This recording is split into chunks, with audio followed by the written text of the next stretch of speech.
साथ संगत बड़े प्यार से कहना, इस जग में मानो है जितने, सबके दिल की तमन्ना हो पूरी, सबको बना दे ज्ञानी ईमानी। दास तड़प कर दुआ कर रहा है, मेरी अरदास रहे ना अधूरी। सबको सिखा दे रूहानियत इंसानियत, दिलों से मिटा दे झगड़ा फसाद और हैवानियत। ऐ खुदा कह दे कुन फयकून, हर तरफ हो जाए सुकून ही सुकून। विस्तार असीम की ओर, विस्तार असीम की ओर, दौड़ो इंसानों ब्रह्म ज्ञान की ओर। आत्मा मंथन निरंकारी गुरु की शिकवन, गुरु की शिकवन। अपने मन में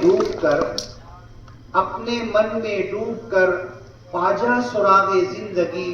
तू मेरा नहीं बनता न बन, अपना तो बन। अभी एक छोटी बालिका इधर आके सिमरन कर रही है, तुझी निरंकार मैं तेरी शरण मैनो बख्श। और वो बच्ची रो रही थी, उसकी कुछ अरदास थी किसी की आजारी बीमारी के लिए। अब देखो ये जो गुरु ने हमें ज्ञान दिया है, निराकार सोबत जोडून दिला आम्हाला।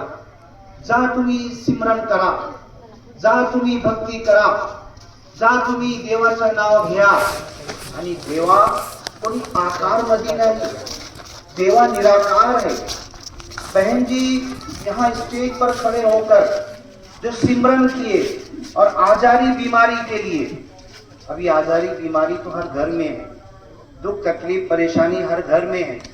तो हम ये जो सिमरन करके अरदास करते हैं, ऐ मालिक हमारी आजारी बीमारी दुख तकलीफ